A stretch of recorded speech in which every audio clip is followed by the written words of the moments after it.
ਬਾਪ ਅਤੇ ਬੇਟੇ ਅਤੇ ਰੂਹ ਪਾਕ ਦੇ ਨਾਮ ਉੱਤੇ ਆਮੀਨ। ਮਸੀਹ ਵਿੱਚ ਪਿਆਰੇ ਭਰਾਓ ਤੇ ਭੈਣੋ, ਅਸੀਂ ਰੋਜ਼ਿਆਂ ਦੇ 5ਵੇਂ ਹਫ਼ਤੇ ਦੇ ਸ਼ੁੱਕਰਵਾਰ ਦੇ ਵਿੱਚ ਹਾਂ। ਆਓ ਅਸੀਂ ਅੱਜ ਪ੍ਰਭੂ ਦੇ ਵਚਨ ਨੂੰ ਸੁਣੀਏ।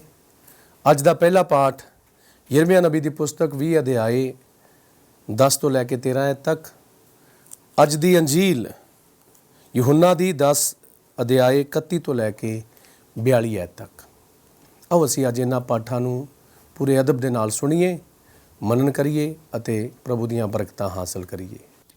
ਪਾਠ ਪਹਿਲਾ ਯਿਰਮੀਆ ਨਬੀ ਦੀ ਪੁਸਤਕ 20 ਅਧਿਆਏ 10 ਤੋਂ 13 ਆਇਤ।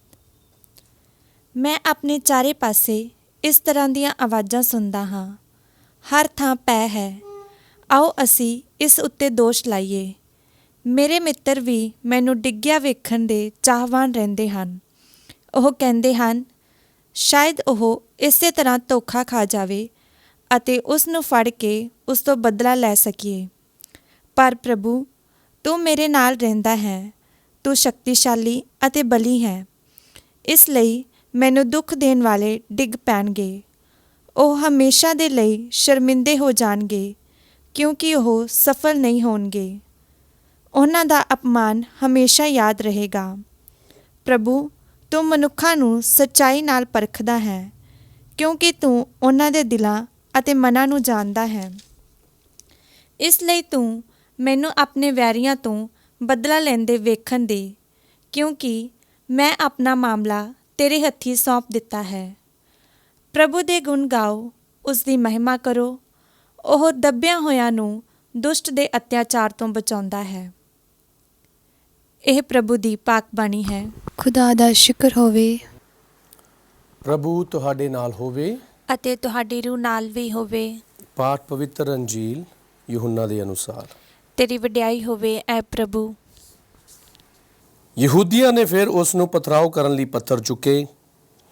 ਯੀਸ਼ੂ ਨੇ ਉਹਨਾਂ ਨੂੰ ਕਿਹਾ, ਮੈਂ ਆਪਣੇ ਬਾਪ ਵੱਲੋਂ ਤੁਹਾਨੂੰ ਬਹੁਤ ਸਾਰੇ ਚੰਗੇ ਕੰਮ ਵਿਖਾਏ ਹਨ, ਉਹਨਾਂ ਵਿੱਚੋਂ ਕਿਸ ਕੰਮ ਲਈ ਤੁਸੀਂ ਮੈਨੂੰ ਪਥਰਾਓ ਕਰਦੇ ਹੋ?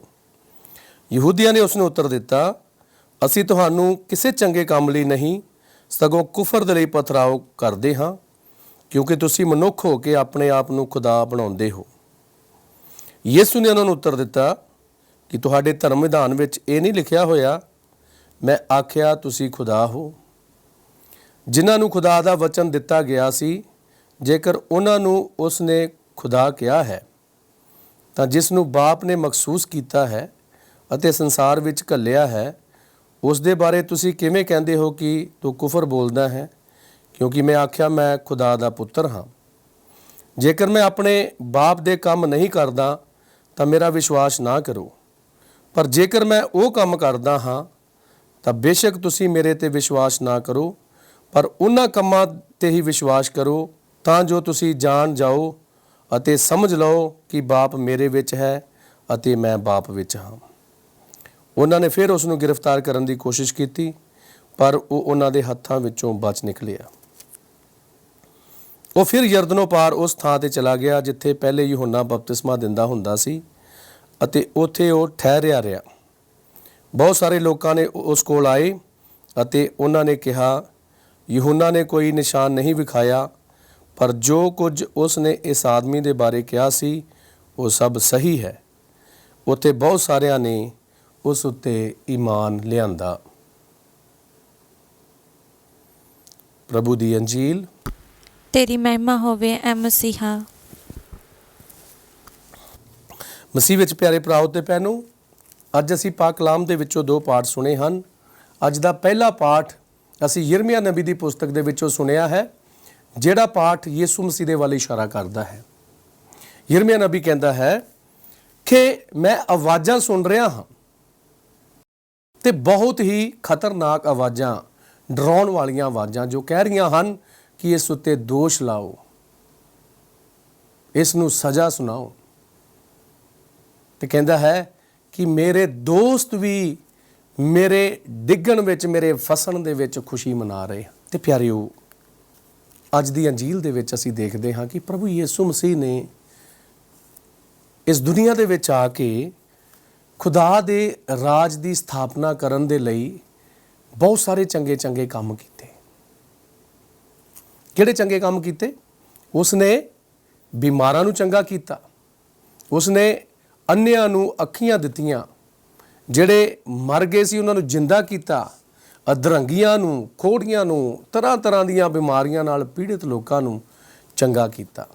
ਭਲੇ ਕੰਮ ਕੀਤੇ, ਕੋਈ ਮਾੜਾ ਕੰਮ ਨਹੀਂ ਕੀਤਾ। ਲੇਕਿਨ ਅੱਜ ਫਿਰ ਵੀ ਯੀਸ਼ੂ ਦੇ ਉੱਤੇ ਪਥਰਾਓ ਕਰਨ ਦੇ ਲਈ ਆ ਰਹੇ ਹਨ ਤਾਂ ਯੀਸ਼ੂ ਉਹਨਾਂ ਤੋਂ ਸਵਾਲ ਪੁੱਛਦਾ ਹੈ ਕਿ ਕੋਈ ਇਹੋ ਜਿਹਾ ਕੰਮ ਦੱਸੋ ਜਿਹੜਾ ਮੈਂ ਮਾੜਾ ਕੰਮ ਕੀਤਾ ਹੈ ਤੇ ਤੁਸੀਂ ਮੈਨੂੰ ਪਥਰਾਓ ਕਰਨ ਦੇ ਲਈ ਆਏ ਹੋ। ਕੋਈ ਇਹੋ ਜਿਹਾ ਦੱਸੋ ਤਾਂ ਸਹੀ।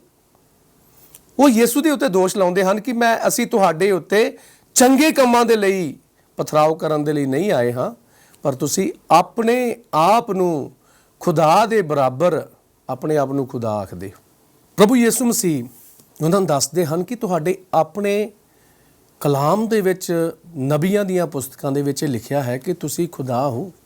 ਜੇਕਰ ਵਚਨ ਵਿੱਚ ਇਹ ਗੱਲਾਂ ਲਿਖੀਆਂ ਹਨ ਤਾਂ ਇਸ ਗੱਲ ਦੇ ਬਾਰੇ ਕਹਿਣਾ ਕਿ ਮੈਂ ਖੁਦਾ ਦਾ ਬੇਟਾ ਹਾਂ ਤੇ ਕੋਈ ਕੁਫਰ ਹੈ? ਹੁਣ ਅਸੀਂ ਸਾਰੇ ਕੀ ਹਾਂ? ਖੁਦਾ ਦੇ ਧੀਆਂ ਪੁੱਤਰ ਹਾਂ। ਅਸੀਂ ਕਹਿ ਸਕਦੇ ਹਾਂ ਦਾਅਵੇ ਦੇ ਨਾਲ ਕਿ ਮੈਂ ਖੁਦਾ ਦਾ ਬੇਟਾ ਹਾਂ, ਮੈਂ ਖੁਦਾ ਦੀ ਬੇਟੀ ਹਾਂ। ਤੇ ਯਿਸੂ ਮਸੀਹ ਨੇ ਇਹੋ ਹੀ ਗੱਲਾਂ ਕਹੀਆਂ ਕਿ ਮੈਂ ਖੁਦਾ ਦਾ ਬੇਟਾ ਹਾਂ ਤੇ ਉਸ ਉੱਤੇ ਦੋਸ਼ ਲਾਉਣ ਲੱਗੇ। ਹਾਂ ਪਿਆਰਿਓ, ਯਿਸੂ ਮਸੀਹ ਅੱਗੇ ਕਹਿੰਦਾ ਹੈ ਕਿ ਬਾਪ ਮੇਰੇ ਵਿੱਚ ਹੈ ਅਤੇ ਮੈਂ ਬਾਪ ਦੇ ਵਿੱਚ। ਜੋ ਬਾਪ ਮੈਨੂੰ ਗੱਲਾਂ ਸਮਝਾਉਂਦਾ ਹੈ ਉਹ ਮੈਂ ਤੁਹਾਨੂੰ ਦੱਸਦਾ ਹਾਂ। ਅਸੀਂ ਵੀ ਬਾਪ ਦੇ ਵਿੱਚ ਰਹਿਣਾ, ਅਸੀਂ ਵੀ ਮਸੀਹ ਦੇ ਵਿੱਚ ਰਹਿ ਕੇ ਜੀਵਨ ਗੁਜ਼ਾਰਨਾ ਹੈ। ਜੋ ਗੱਲਾਂ ਪ੍ਰਭੂ ਯਿਸੂ ਸਾਨੂੰ ਦੱਸਦਾ ਹੈ ਅਸੀਂ ਉਹ ਗੱਲਾਂ ਪੂਰੀਆਂ ਕਰਨੀਆਂ ਨੇ। ਅਸੀਂ ਸ਼ੈਤਾਨ ਵੱਲ ਦੇ ਨਹੀਂ ਬਣਨਾ। ਕਈ ਵਾਰੀ ਸਾਡੇ ਜੀਵਨ ਦੇ ਵਿੱਚ ਕੀ ਹੁੰਦਾ ਹੈ ਕਿ ਅਸੀਂ ਸ਼ੈਤਾਨ ਦੀਆਂ ਗੱਲਾਂ ਕਰਦੇ ਹਾਂ ਕਿਉਂਕਿ ਸਾਡੇ ਅੰਦਰ ਸ਼ੈਤਾਨ ਵਾਸ ਕਰਦਾ ਹੈ। ਅਸੀਂ ਖੁਦਾ ਦੀਆਂ ਗੱਲਾਂ ਜਾਂ ਖੁਦਾ ਦੀਆਂ ਦੱਸੇ ਹੁਕਮਾਂ ਅਨੁਸਾਰ ਜੀਵਨ ਨਹੀਂ ਗੁਜ਼ਾਰਦੇ ਹਾਂ। ਅਸੀਂ ਸ਼ੈਤਾਨੀ ਕੰਮ ਕਰਦੇ ਹਾਂ ਤੇ ਸ਼ੈਤਾਨ ਦੀਆਂ ਗੱਲਾਂ ਮੰਨਦੇ ਹਾਂ। ਤੇ ਫਰੀਸੀ ਲੋਕ ਵੀ ਸ਼ੈਤਾਨ ਦੇ ਕਬਜ਼ੇ ਦੇ ਵਿੱਚ ਸੀ। ਇਸੇ ਕਰਕੇ ਉਹ ਯੋਜਨਾਵਾਂ ਬਣਾਉਂਦੇ ਰਹਿੰਦੇ ਸੀ, ਵਿਉਂਤਾਂ ਬਣਾਉਂਦੇ ਰਹਿੰਦੇ ਸੀ ਕਿ ਕਿਸ ਤਰ੍ਹਾਂ ਯਿਸੂ ਦੇ ਉੱਤੇ ਜ਼ੁਲਮ ਕੀਤੇ ਜਾਣ, ਇਸ ਨੂੰ ਫਸਾਇਆ ਜਾਵੇ। ਪਿਆਰਿਓ, ਪ੍ਰਭੂ ਯਿਸੂ ਮਸੀਹ ਨੇ ਇਹਨਾਂ ਗੱਲਾਂ ਦੀ ਪਰਵਾਹ ਨਹੀਂ ਕੀਤੀ ਕਿਉਂਕਿ ਉਸ ਨੂੰ ਪਤਾ ਸੀ ਕਿ ਉਹ ਕੋਈ ਮਿਸ਼ਨ ਦੇ ਲਈ ਇੱਥੇ ਆਇਆ ਹੈ। ਇਸ ਦੁਨੀਆ ਦੇ ਵਿੱਚ ਖੁਦਾ ਦਾ ਰਾਜ ਸਥਾਪਿਤ ਕਰਨ ਦੇ ਲਈ ਆਇਆ ਹੈ। ਸਾਰੀ ਮਨੁੱਖ ਜਾਤੀ ਨੂੰ ਆਪਣੀ ਸਲੀਬੀ ਮੌਤ ਦੇ ਦੁਆਰਾ ਬਚਾਉਣ ਦੇ ਲਈ ਆਇਆ ਹੈ। ਇਸ ਕਰਕੇ ਉਸਨੇ ਇਹ ਸਾਰੀਆਂ ਗੱਲਾਂ ਦੀ ਪਰਵਾਹ ਨਹੀਂ ਕੀਤੀ। ਅਸੀਂ ਸੁਣਿਆ ਹੈ ਅੱਜ ਦੇ ਵਚਨ ਦੇ ਵਿੱਚ ਕਿ ਯਿਸੂ ਫਿਰ ਯਰਦਨ ਦੇ ਪਾਰ ਚਲਾ ਗਿਆ ਜਿੱਥੇ ਯੂਹੰਨਾ ਬਪਤਿਸਮਾ ਦਿਆ ਕਰਦਾ ਸੀ। ਪ੍ਰਭੂ ਯਿਸੂ ਮਸੀਹ ਨੇ ਉੱਥੇ ਪ੍ਰਚਾਰ ਕੀਤਾ ਤੇ ਲੋਕਾਂ ਨੇ ਉਹਦੇ ਉੱਤੇ ਈਮਾਨ ਲਿਆਂਦਾ।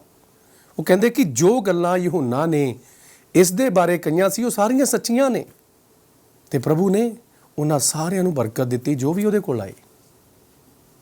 ਅਸੀਂ ਵੀ ਹੁਣ ਪ੍ਰਭੂ ਯਿਸੂ ਮਸੀਹ ਦੇ ਕੋਲ ਆਉਣਾ ਹੈ। ਅਸੀਂ ਯਿਸੂ ਦੇ ਬੱਚਿਆਂ ਵਾਂਗੂ ਜੀਵਨ ਗੁਜ਼ਾਰਨਾ ਹੈ ਤਾਂ ਕਿ ਸਾਡਾ ਜੋ ਜੀਵਨ ਹੈ ਇਸ ਤਰ੍ਹਾਂ ਦਾ ਹੋਵੇ ਕਿ ਸਾਰੇ ਇਹ ਜਾਣ ਲੈਣ ਕਿ ਅਸੀਂ ਸਾਰੇ ਮਸੀਹ ਹਾਂ, ਮਸੀਹ ਦੇ ਪੈਰੋਕਾਰ ਹਾਂ। ਯਿਸੂ ਮਸੀਹ ਦੇ ਚੇਲੇ ਪਹਿਲੀ ਵਾਰ ਅੰਤਾਕੀਆ ਵਿੱਚ ਮਸੀਹ ਅਖਵਾਏ ਕਿਉਂਕਿ ਉਹਨਾਂ ਨੇ ਉਹ ਕੰਮ ਕੀਤੇ ਜਿਹੜੇ ਮਸੀਹ ਨੇ ਕੀਤੇ ਸਨ। ਅਸੀਂ ਵੀ ਸਾਰਿਆਂ ਨੇ ਇਹਨਾਂ ਦਿਨਾਂ ਦੇ ਵਿੱਚ ਉਹੀ ਕੰਮ ਕਰਨੇ ਹਨ ਜੋ ਮਸੀਹ ਸਾਡੇ ਤੋਂ ਚਾਹੁੰਦਾ ਹੈ। ਮਸੀਹ ਚਾਹੁੰਦਾ ਹੈ ਕਿ ਅਸੀਂ ਇਹਨਾਂ ਦਿਨਾਂ ਦੇ ਵਿੱਚ ਪ੍ਰਾਰਥਨਾ ਕਰੀਏ, ਅਸੀਂ ਬਾਣੀ ਪੜ੍ਹੀਏ, ਅਸੀਂ ਨੇਕੀ ਦੇ ਕੰਮ ਕਰੀਏ, ਪੁੰਨਦਾਨ ਕਰੀਏ, ਆਪਣੇ ਸਰੀਰਾਂ ਨੂੰ ਕਸ਼ਟ ਦਈਏ, ਦੁੱਖ ਸਹੀਏ ਤੇ ਯਿਸੂ ਦੇ ਦੁੱਖਾਂ ਦੇ ਵਿੱਚ ਭਾਗੀ ਹੋ ਜਾਈਏ ਅਤੇ ਇਹ ਜੋ ਪਾਸਕਾ ਦਾ ਤਿਉਹਾਰ ਹੈ ਉਸ ਦੇ ਜਸ਼ਨਾਂ ਨੂੰ ਮਨਾਉਣ ਦੇ ਲਈ ਆਪਣੇ ਆਪ ਨੂੰ ਯੋਗ ਬਣਾ ਸਕੀਏ। ਖੁਦਾ ਸਾਨੂੰ ਸਾਰਿਆਂ ਨੂੰ ਬਰਕਤ ਦੇਵੇ। ਆਮੀਨ।